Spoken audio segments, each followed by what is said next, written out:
చందమామ కథలు, వ్యర్థమైన వరాలు. హేలాపురిలో సీతయ్య అనే పేద కుటుంబీకుడు ఉండేవాడు. అడవిలో కట్టెలు కొట్టి వాటిని ఊళ్ళో అమ్మి ఇంట్లోకి కావలసిన పచారీ సామాన్లు తెస్తూ ఉండేవాడు. గంపెడి సంతానం గల సీతయ్యకు తన జీవితం పట్ల అప్పుడప్పుడు తీవ్రమైన విరక్తి కలుగుతూ ఉండేది. ఏ దేవత అయినా కరుణించి తనని కష్టాల నుంచి గట్టెక్కించలేదా అని ఆలోచిస్తూ ఉండేవాడు. ఒకనాటి ఉదయం వేళ రోజులాగే కట్టెలు కొట్టి తెచ్చేందుకు అడవికి వెళ్ళాడు సీతయ్య. అక్కడ ఒక పెద్ద వృక్షాన్ని ఎంచుకొని దాన్ని నరికేందుకు గొడ్డలి పైకెత్తాడు. అయితే ఎత్తిన గొడ్డలి ఎత్తినట్లే ఉండడంతో అతడు తల ఎత్తి చూశాడు. తన గొడ్డలిని పట్టుకొని ఆపినది వృక్షదేవత అని తెలియగానే సీతయ్యకు చాలా ఆశ్చర్యం కలిగింది. సీతయ్య, నేను ఈ వృక్షదేవతను, దీన్ని నరికే ప్రయత్నం చేయకు. ఎన్నో ఏళ్లుగా ఇక్కడ నేను నివాసం ఉంటున్నాను.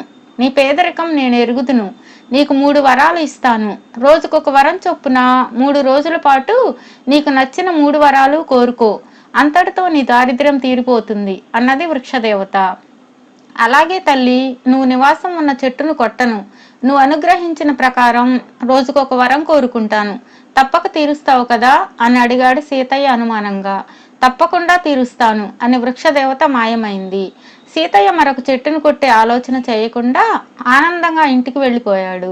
తరువాత మధ్యాహ్నం భోజనం వేళ కాగానే మా ఇంటిల్లి పాది తినడానికి చక్కని పిండి వంటలతో భోజనం కావాలి అని కోరుకుని కళ్ళు మూసుకున్నాడు. తను తిరిగి కళ్ళు తెరిచేసరికి తను కోరిన విందు భోజనం సిద్ధంగా ఉంటుందనుకుని సీతయ్య కొద్దిసేపు తర్వాత కళ్ళు తెరిచాడు.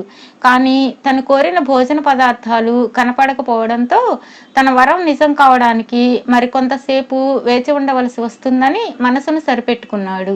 ఇంతలో తలుపు తట్టిన చప్పుడవడంతో సీతయ్య వెళ్ళి ఆతృతతో తలుపులు తెరిచాడు. ఎదురుగా పక్క వీధిలో ఉండే సోమయ్య తల మీద పెద్ద తట్టతో కనిపించాడు. అందులో ఉన్న రకరకాల పిండి వంటలు సువాసనలు వెదజల్లుతున్నాయి. ఈరోజు మా ఇంట్లో వ్రతం చేసుకున్నాం సీతయ్య, మా ఆవిడ ఇవన్నీ మీకు ఇచ్చి రమ్మన్నది అంటూ తట్ట దించబోయాడు సోమయ్య. అయితే సీతయ్య అతన్ని వారిస్తూ, కొద్దిసేపట్లో మా ఇంటికి రకరకాల ఆహార పదార్థాలు రాబోతున్నాయి, అందువల్ల నువ్వు తెచ్చినవి వృధా కావచ్చు అంటూ సోమయ్య మరొక మాట మాట్లాడేందుకు అవకాశం ఇవ్వకుండానే తలుపులు మూసేశాడు సీతయ్య. ఆ తర్వాత సాయంకాలం గడిచిపోయినా సీతయ్యకి ఎలాంటి ఆహారం అందలేదు. చూసి చూసి విసిగిపోయిన అతడు భార్యతో చెప్పి ఇన్ని నూకలు గంజి కాయించి అందరూ ఆ పూటకి ఆకలి చల్లార్చుకున్నారు. వృక్షదేవత వరం ఫలించకపోవడం సీతయ్యకు ఆశ్చర్యం కలిగించింది. అతడు మర్నాటి ఉదయం బాగా ఆలోచించి నౌకర్లు దాసీజనంతో అందంగా ఉండే పెద్ద భవనం కావాలని 2వ వరం కోరుకొని కళ్ళు మూసుకున్నాడు. ఒక అరగంట కాలం గడిచాక అతడు కళ్ళు తెరిచేసరికి తను ఎంతో కాలంగా ఉంటున్న పూరిల్లు అలాగే ఉన్నది. ఈసారి సీతయ్యకు ఆశ్చర్యంతో పాటు ఎక్కడ లేని నిరాశ కలిగింది. ఇంతలో ఎవరో తలుపులు తట్టారు. సీతయ్య తలుపు తెరిచేసరికి ఎదురుగా ఒక అపరిచిత వ్యక్తి కనిపించి, అయ్యా, నేను సుగంధపురి నుంచి వస్తున్నాను. మీ పెదనాయన గారు చావు బతుకుల్లో ఉన్నారు. మిమ్మల్ని వెంటనే తీసుకురమ్మన్నారు అన్నాడు. సీతయ్య వృక్షదేవత ఇచ్చిన వరం ఫలించే వరకు ఇంటి నుంచి కదలకూడదు అనుకున్నాడు. అందువల్ల అతడు ఆ వచ్చిన వాడితో, మరేం అనుకోవద్దు, నేను ఇప్పుడు చాలా అత్యవసరమైన పనిలో ఉన్నాను. ఈ కారణంగా నేను రాలేనని మా పెదనాయన గారికి చెప్పండి అన్నాడు. ఆనాటి రాత్రి గడిచిన సీతయ్య పూరీలు భవనంగా మారలేదు. ఆ విధంగా వృక్షదేవత 2వ వరం కూడా ఫలించకపోవడంతో అతడు విచారంతో కృంగిపోయాడు. మర్నాటి పరిపరి విధాలు ఆలోచించి 3వ వరంగా 1,00,000 బంగారు వరహాలు కావాలని కోరుకున్నాడు సీతయ్య. అతడికి 1,00,000 వరహాల మూట ప్రత్యక్షం కాలేదు. కానీ మధ్యాహ్నం వేళకు లాఠీకర్రలు చేతబట్టిన 2 దృఢకాయలు అతడి ఇంటికి వచ్చి సీతయ్యతో, మేము జమీందారు వీరభూపతి గారు పంపగా వచ్చాము. మిమ్మల్ని ఉన్న ఫలంగా తీసుకురమ్మన్నది వారి ఆజ్ఞ అన్నారు. ఇది విన్న సీతయ్యకు ముచ్చెమటలు పోశాయి. గతంలో ఒకసారి సీతయ్య జమీందారు గారి జమీలో ఒక చెట్టు నరుకుతూ ఆయన కళ్ళబడ్డాడు. జమీందారు ఆజ్ఞాపించగానే నౌకర్లు పట్టుకోవాలని చూస్తే వాళ్లకు దొరకకుండా పారిపోయాడు. ఇప్పుడు జమీందారు తనను శిక్షించేందుకు భటులను పంపాడేమో అనుకున్నాడు సీతయ్య. సీతయ్య తడబడుతున్న స్వరంతో, అయ్యా, సుగంధపురిలో మా పెదనాయన ఆరోగ్యం ఏమీ బాగా లేదు. ఇప్పుడే కబురు వచ్చింది. నేను వెంటనే వెళ్ళాలి.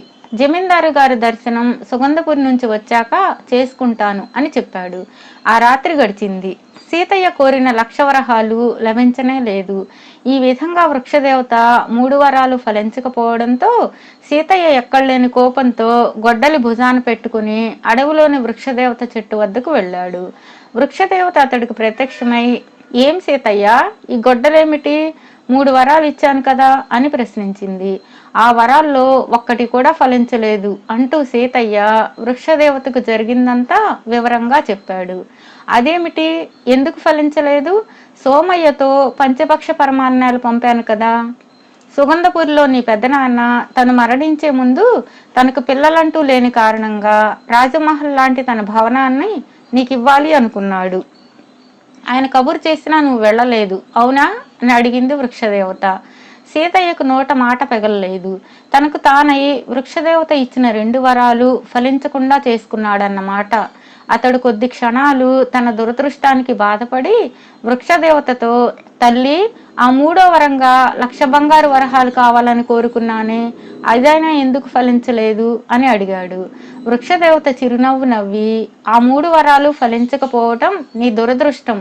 దానికి కారణం నీ మితిమీరిన స్వార్థం, పేరాశ. నీకు బంగారు వరహాలు ఇచ్చేందుకు జమీందారు నిన్ను రమ్మని భటుల చేత కబురు పంపాడు. గతంలో ఆయన జమీలో నువ్వు నరికిన చెట్టు పాదంలో ఆయనకు తన పూర్వీకులెవరో రాగి బిందెల్లో దాచిపెట్టిన 10 లక్షల బంగారు వరహాలు లభించాయి. ఆ బిందెలు బయటపడటానికి కారణం నువ్వే గనుక నీకు 1,00,000 వరహాలు ఇచ్చి సన్మానించదలిచాడు. కానీ నువ్వు ఆయన దర్శనానికి వెళ్ళనే లేదు. అందువల్ల ఆయన నిన్నొక పొగరుబోతుగా భావించి ఆ 1,00,000 వరహాలను జమీలో ఉన్న పేద సాధలకు దానం చేశాడు అని చెప్పింది. వృక్షదేవత మాటలు విని కొంతసేపు నోట మాట రాక అలాగే కొయ్యబారిపోయాడు సీతయ్య. తర్వాత తేరుకొని, చెట్టు తల్లి, మరొక 3 వరాలు ప్రసాదించు అంటూ చేతులు జోడించాడు. దానికి వృక్షదేవత కాదన్నట్లు తల ఊపి, ఒక్కసారికి మించి వరాలు ప్రసాదించే శక్తి నాకు లేదు. అవివేకం, దురాశ కొద్దీ నేనిచ్చిన వరాలు వ్యర్థం చేసుకున్నావు. అదృష్టం మనిషిని ఒక్కసారి మాత్రమే తలుపు తడుతుంది, కానీ నీ విషయంలో 3 సార్లు తలుపు తట్టింది. ఇకపై నువ్వు చేయవలసింది నీ స్వశక్తిని నమ్ముకోవడమే. ముందు ముందు నువ్వు జీవనోపాధికి అడవిలో ఎండిపోయిన కట్టెలను మాత్రమే కొట్టుకుంటూ చెట్టు చేమలకు ఎలాంటి హాని చేయకుండా వాటిని రక్షించుకుంటూ వచ్చినంతకాలం నా అనుగ్రహం వలన నీకు నీ కుటుంబానికి ఏ రోజు తిండి లేక ఇబ్బంది పడే పరిస్థితి రాజు అని అదృశ్యమైంది.